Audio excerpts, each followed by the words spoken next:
नमस्कार, बहुत स्वागत है आप सभी का। आपके साथ मैं हूं सोनल। आपका शहर, आपकी खबर का वक्त है। आपके साथ मैं हूं सोनल।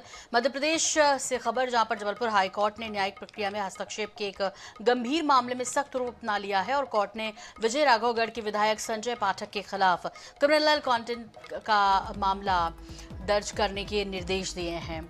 आपको बता दें कि गुरुवार को चीफ जस्टिस संजीव सचदेवा और जस्टिस विनय सराफ की खंडपीठ ने इस मामले की सुनवाई करते हुए स्वयं संज्ञान लेकर यह आदेश पारित किया।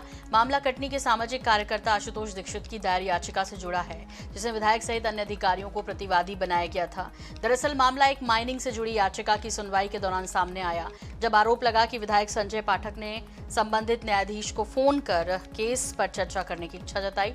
इसे न्यायिक प्रक्रिया में हस्तक्षेप मानते हुए न्यायाधीश ने खुद को मामले की सुनवाई से अलग कर लिया और पूरी घटना को ऑर्डर शीट में दर्ज करते हुए प्रकरण को मुख्य न्यायाधीश के समक्ष अग्रेषित कर दिया। याचिकाकर्ता ने इस घटनाक्रम को न्यायालय की अवमानना बताते हुए अनेक संवैधानिक पदों और पुलिस अधिकारियों को शिकायत दी, लेकिन लंबे वक्त तक कार्रवाई नहीं होने पर हाईकोर्ट का दरवाजा खटखटाया। सुनवाई के दौरान हाईकोर्ट ने स्पष्ट किया कि इस मामले में अब वो स्वयं शिकायतकर्ता के रूप में कार्य करेगा और संजय पाठक के खिलाफ क्रिमिनल कंटेम्प्ट का प्रकरण दर्ज किया जाएगा। कोर्ट ने यह भी कहा कि इस आदेश के बाद याचिका की आवश्यकता समाप्त हो जाती है और उसे निरस्त कर दिया गया। वहीं शासकीय अधिवक्ता के मीडिया रिपोर्टिंग पर रोक लगाने की मांग को कोर्ट ने खारिज करते हुए केवल लाइव प्रोसीडिंग पर रोक लगाई, लेकिन समाचार प्रसारण पर किसी भी तरह की पाबंदी नहीं लगाई।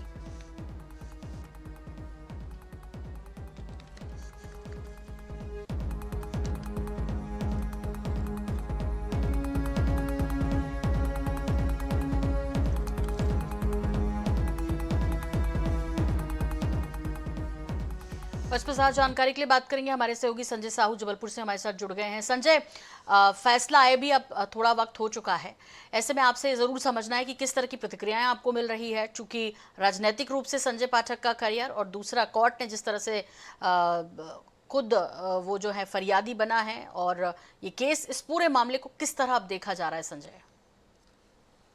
जी बिल्कुल, बात करें जिस प्रकार का ये मामला जब सामने आया था तो कहीं ना कहीं राजनीतिक गलियारों में और मतलब अगर न्यायिक व्यवस्था की हम बात करें तो इसमें भी बड़ी हलचल मची हुई थी और इस व्यवस्था पर सवाल भी उठे थे कि इस प्रकार से कैसे कोई जो मतलब आरोपी है जिनके खिलाफ याचिका लगी है वो व्यक्ति जो है किसी जज से संपर्क कर सकते हैं। ये बड़ा प्रश्न जो है वो उठाता और अब जो है चूंकि कोर्ट खुद फरियादी बन के उन्होंने स्पष्ट निर्देश दिए हैं कि संजय पाठक के खिलाफ आपराधिक प्रकरण दर्ज कर कार्रवाई की जाए, तो कहीं ना कहीं ये बड़ा मसला जो है वो बन चुका है। क्योंकि जब ये बात सामने आई थी और जो जज है, सितंबर 2025 की बात है, जब जज जो है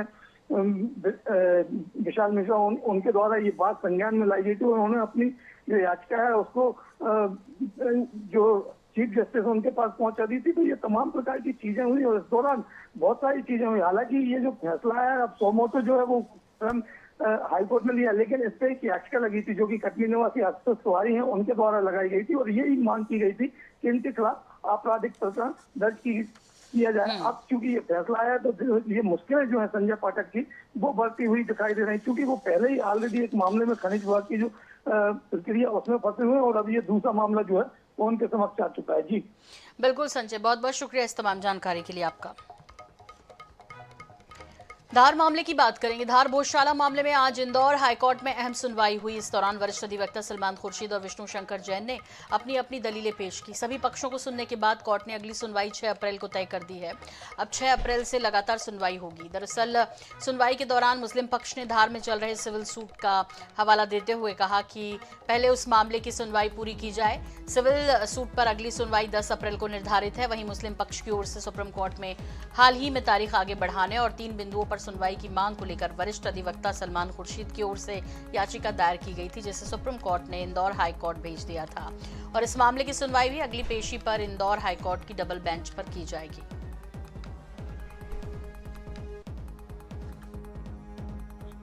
आज साहब ने सबकी बात सुनकर और फिर 6 तारीख से जो है कंटिन्यूस सुनवाई का आदेश दिया है कि 6 तारीख से कंटिन्यूस सुनवाई की जाएगी इसमें। और हमने हालांकि ये साहब से फिर रिक्वेस्ट करी थी कि क्योंकि सिविल सूट ऑलरेडी लग चुका है तो इसलिए उस सिविल सूट की जो है पहले अनिवार्यता उसको चलने दिया जाए और उसको कंटिन्यू किया जाए। गौशाला के मामले की सुनवाई हुई है, जिसमें सभी पक्षों ने उपस्थित होकर कल जो माननीय सुप्रीम कोर्ट ने मुस्लिम पक्ष की जो एक एसएल पे लगी थी उसमें जो आदेश दिया है वो न्यायालय को अवगत कराया है। साथ ही इसमें सभी पक्षों की ओर से उस आदेश को अवगत कराने के बाद माननीय न्यायालय ने 6 अप्रैल सोमवार के दिन तारीख डिसाइड करी है। उस दिन से दोपहर 2:30 बजे से इस मामले की सुनवाई शुरू होगी और क्रमवार 5 पिटीशन चल रही है, तो क्रमवार पहले पिटिशनर्स को, उसके बाद रेस्पोंडेंट्स को, उसके बाद इंटरवीन एप्लीकेशंस को, सबको क्रमवार माननीय न्यायालय समय देगा और सुनेगा और अगली तारीख जो है वो 6 अप्रैल ऐसी डिसाइड हुई है। और इस पर ज़्यादा जानकारी के लिए बात करेंगे हमारे सहयोगी महेश मिश्रा हमारे साथ इंदौर से जुड़ गए हैं। 6 अप्रैल से अब नियमित सुनवाई होनी है। महेश, इस बारे में पूरा विस्तार से आपसे जानना चाहेंगे, क्योंकि सुप्रीम कोर्ट ने भी कह दिया कि अब इस मामले की जो है सुनवाई वो नहीं करेंगे, और ऐसे में जब लगातार सुनवाई होगी तो क्या ये उम्मीद करना चाहिए कि इतने लंबे दशकों के बाद या समय के बाद जो है अब उम्मीद करनी चाहिए कि जल्द से जल्द इसमें कोई निर्णय सामने आए?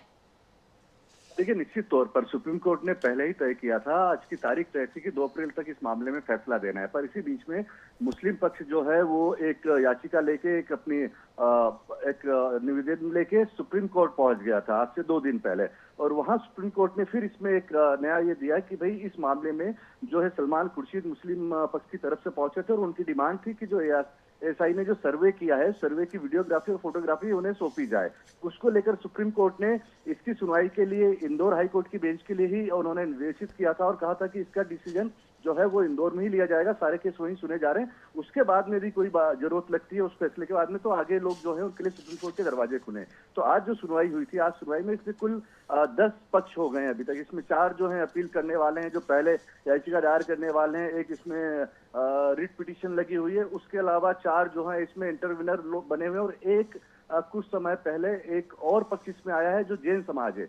जैन समाज ने अपनी एक अलग याचिका दायर की है। उनका कहना है ना तो ये हिंदुओं का है ना ये मुस्लिम का है, ये जैन समाज का स्थान है, तो उस याचिका को कोर्ट ने अलग रखा है, उसको अलग से सुनने की बात कही है। बची हुई जो 9 याचिकाएं हैं, जो 9 इसमें अलग अलग जो इसमें 9 लोग हैं, उनको सभी को सुनने की एक व्यवस्था तय की है, और सोमवार से 6 अप्रैल जो आने वाली 6 अप्रैल आने वाला जो सोमवार है, उस दिन से लंच के बाद में समय तय किया गया है कि 2:30 बजे के बाद में इसे सुना जाएगा। सबसे पहले उन 4 लोगों को सुना जाएगा, एक के बाद एक, जिन्होंने सबसे पहले इस मामले में याचिका दायर की थी। इसमें भोजशाला समिति और मुस्लिम पक्ष के लोग हैं। उसके बाद में जो रिट पिटीशन है उससे, और फिर जो इंटरव्यूनर है उन लोगों को सुना जाएगा। इसी बीच में मुस्लिम समुदाय ने एक सिविल सूट भी जो है वो लगा दिया है धार के जिला कोर्ट में, जिसको लेके आज इंदौर हाई कोर्ट की डबल बेंच ने ये फैसला, ये गाइडेंस दिया है, ये डायरेक्शन दिया है कि वो अलग मामला है, उसकी सुनवाई वहीं पे होगी। तो अब ये मानना चाहिए कि सोमवार के बाद से इस पूरे मामले में तेजी आएगी। आपने बिल्कुल सही कहा कि दशकों से जो मामला पेंडिंग था, जो स्ट्रक्चर है, वो स्ट्रक्चर का लीगल स्टेटस क्या है, वो क्या भोजशाला है, क्या वो मौलाना कमाल का जो है मस्जिद है वो है, तो उसको लेके एक फैसला जरूर आएगा। और जो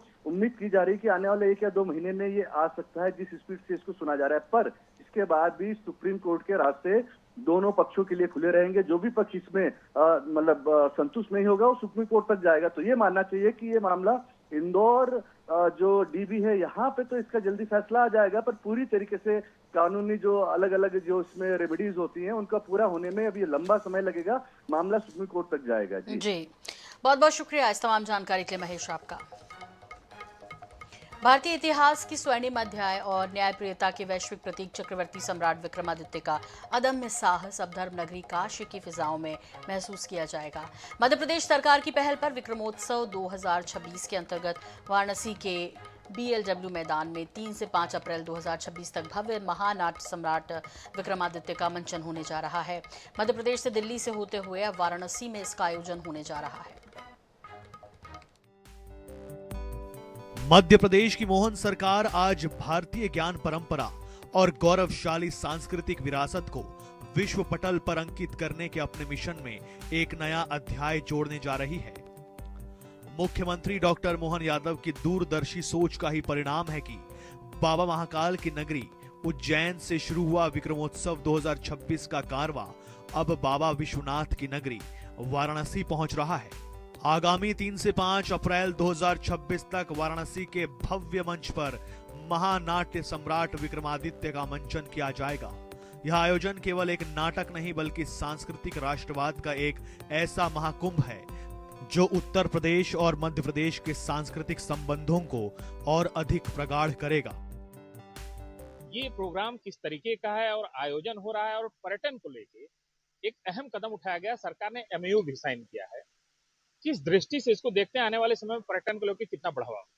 ये जो आयोजन है मध्य प्रदेश सरकार उत्तर प्रदेश सरकार का इस सहयोग सम्मेलन के नाम से हम लोग ने कल एक 31 तारीख को 2 दिन पहले एक हम लोग ने मीट किया था। उसमें माननीय मुख्यमंत्री जी मध्य प्रदेश के जो हैं डॉक्टर मोहन यादव जी भी उसमें सम्मिलित हुए थे। ये 1 वर्ष पहले जब मुख्यमंत्री जी यहाँ पर आए थे उस समय एक एमओयू साइन हुआ था गवर्नमेंट ऑफ मध्य प्रदेश और गवर्नमेंट ऑफ उत्तर प्रदेश के बीच में, जो कुछ निश्चित बिंदुओं पर था कि मध्य प्रदेश और उत्तर प्रदेश एक साझा विरासत है। हमारे यहाँ नर्मदा नदी है तो यहाँ पर गंगा नदी है, और जैसा कहते हैं कि गंगा श्रेष्ठ है परंतु नर्मदा ज्येष्ठ है। नर्मदा बड़ी बहन है क्योंकि नर्मदा पुरानी नदी है। उसी तरह बाबा भोलेनाथ की नगरी है महाकाल, तो उसी तरह बाबा भोलेनाथ की नगरी वाराणसी भी है।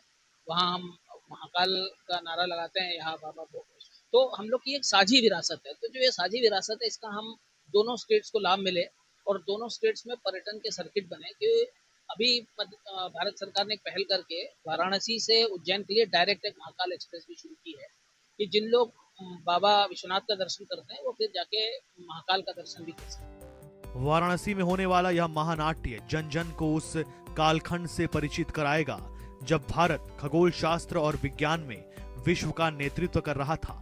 इस आयोजन में दर्शकों को सम्राट के शकारी और साहसांक बनने की गाथा देखने को मिलेगी। नाटक के प्रमुख आकर्षण होंगे दिल्ली के लाल किले पर सफल मंचन और प्रधानमंत्री श्री नरेंद्र मोदी द्वारा सराहना प्राप्त करने के बाद अब काशी में यह आयोजन एक नया मील का पत्थर साबित करने को तैयार है। कल से 3 दिवसीय जो आयोजन होगा वो महत्वपूर्ण आयोजन है, चूंकि कई 2 दिवसीय पहले मुख्यमंत्री मध्य प्रदेश का दौरा हुआ था डॉक्टर मनमोहन यादव का। उन्होंने कई एमओयू को सिग्नेचर भी किया। वाराणसी से उत्तर प्रदेश से मध्य प्रदेश की जो संस्कृति है, जो विरासत है, उसको जोड़ने के लिए, काशी विश्वनाथ धाम से महाकाल तक की संस्कृति को जोड़ने के लिए ये आने वाले समय में पर्यटन हो चाहे ऊर्जा हो, तमाम ऐसे सेक्टर हैं जिस पे मध्य प्रदेश और उत्तर प्रदेश सरकार अब एक मंच पर काम करेगी। Dharmendra Choubey, INS news, Varanasi.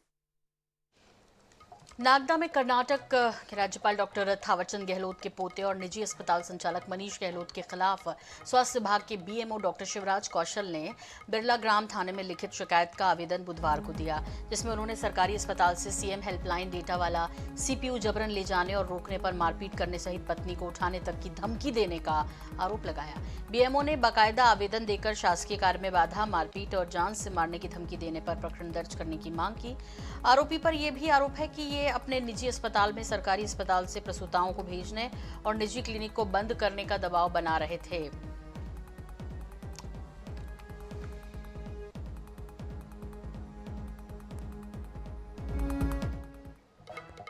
Boxing में एक ऐसा नाम जिसे हम बचपन से जानते हैं, एक ऐसा नाम जिसने भारत को वर्ल्ड चैंपियन बनाया, एक ऐसा नाम जिसने भारत में फीमेल बॉक्सिंग का लेवल बढ़ा दिया, मैरी कॉम।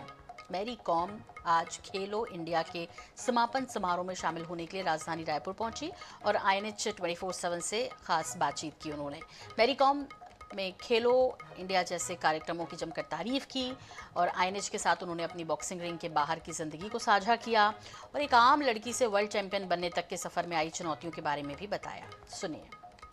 बॉक्सिंग की दुनिया का एक ऐसा नाम जिसने फीमेल बॉक्सिंग को नेशनल लेवल पे जगह दिलाई और वो नाम है मैरी कॉम।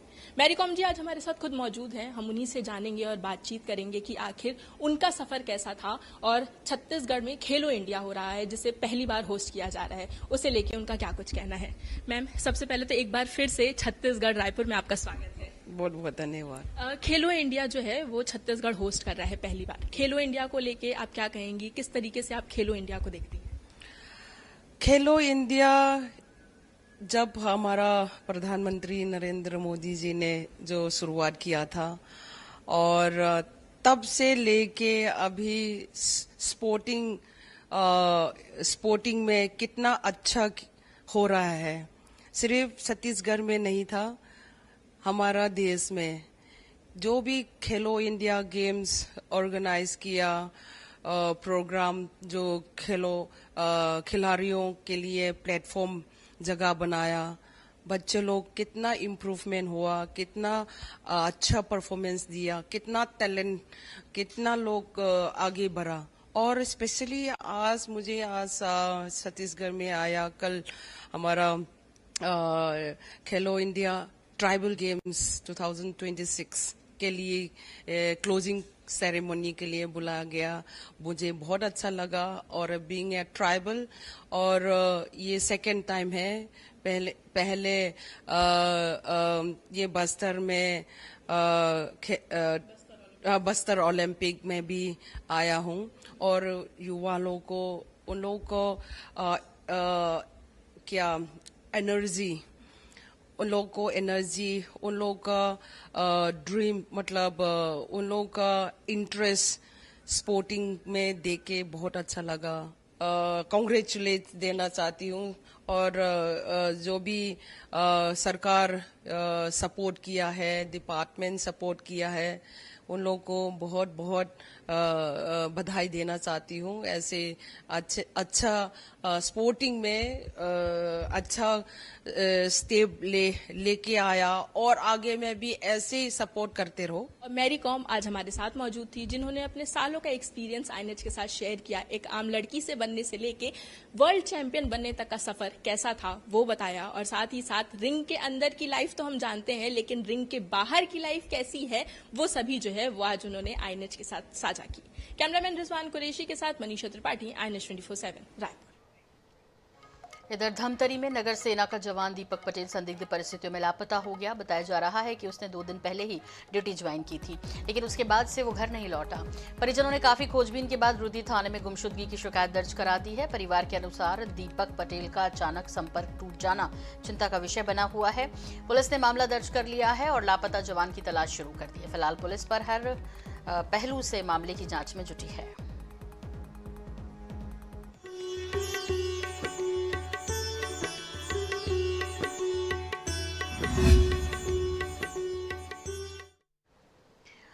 आज हनुमान जयंती है और पूरे देश भर में इसे धूमधाम के साथ मनाया जा रहा है। बालोद के ग्राम कमरौद की बात करें तो यहाँ स्थित चमत्कारी हनुमान मंदिर श्रद्धालुओं की आस्था का प्रमुख केंद्र है। मान्यता है कि करीब 400 साल पहले सूखे के दौरान खेत में हल चलाते समय जमीन से हनुमान जी की प्रतिमा प्रकट हुई थी। शुरू में प्रतिमा छोटी थी, लेकिन समय के साथ इसका आकार बढ़ता गया और मंदिर की छत कई बार टूट गई। वर्तमान में प्रतिमा लगभग 7 फीट ऊंची है, जिसके लिए 28 फीट ऊंचा मंदिर बनाया गया। हनुमान जयंती पर यहाँ बड़ी संख्या में भक्त पहुंचकर पूजा अर्चना कर मनोकामनाएं मांगते हैं। हनुमान जयंती का शुभ अवसर है और हनुमान जयंती के शुभ अवसर पे हम बालोद जिले के सुप्रसिद्ध कमरौद स्थित हनुमान मंदिर में मौजूद है। कहते हैं कि ये जो मूर्ति है वो स्वयंभू है, खेत से निकली थी, जमीन से निकली हुई मूर्ति है। और इस मूर्ति की खास विशेषता ये है, आप देख सकते हैं कि मूर्ति जो है समय समय बढ़ रही है। जब ये मूर्ति मिली थी खेत पे तो काफी छोटी थी, लेकिन धीरे धीरे करके इस मूर्ति का आकार और स्वरूप बढ़ता जा रहा है।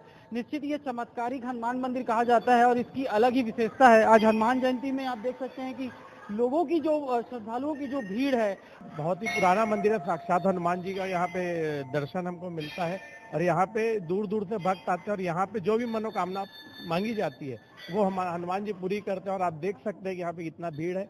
और मेरी आदत है कि मैं हमेशा मंगलवार शनिवार दोनों में से एक दिन जरूर आता हूँ और यहाँ से आने के बाद हनुमान जी का आशीर्वाद लेने के बाद में सारी चीज अच्छी हुई है। अरे मंदिर का अवसर तो बहुत अच्छी है, चाहे दर्शनार्थी आते हैं, है नहीं, मनोकामना लेके जाते हैं कि प्रत्येक मनोकामना सिद्ध होता है नहीं, नारियल बांध देते हैं। वैसे तो है दाऊ जी। इस मूर्ति को लेकर क्या उसका कहानी है, क्या कहते हैं इस मूर्ति को लेकर? दिखाओ मेरे भाई ने।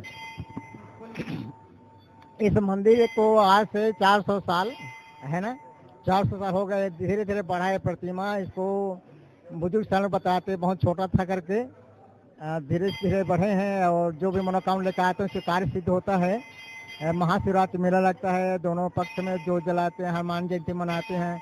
बहुत दूर दूर से दर्शनार्थी आते जाते रहते हैं इस तरह। और जहाँ तक मैं सुना हूँ कि एशिया के दूसरे नंबर के सबसे बड़े स्वयंभू हनुमान जी हैं और यहाँ तक सुना हूँ कि सिद्ध पीठ है और यहाँ पे मनोकामना पूर्ति होती है। तो निश्चित ही ये सिद्ध पीठ है, शक्ति पीठ है। यहाँ पे अपनी मनोकामना जो है लोग लेके आते हैं, पूरी होती है। इस स्वयंभू हनुमान मंदिर को लेकर के लोगों में अपनी आस्था है। निश्चित ही ये जो बहुत छोटी सी मूर्ति मिली थी और धीरे धीरे समय समय ये बढ़ती गई, लोगों की आस्था सैलाब बढ़ता गया। बालोद छत्तीसगढ़ नहीं, भारत के कोने कोने से लोग यहाँ आते हैं और दर्शन करके अपनी मनोकामना पूर्ण करते हैं। आइए ना, सेवन के लिए कमरौद स्थित हनुमान मंदिर से राहुल भूतड़ा।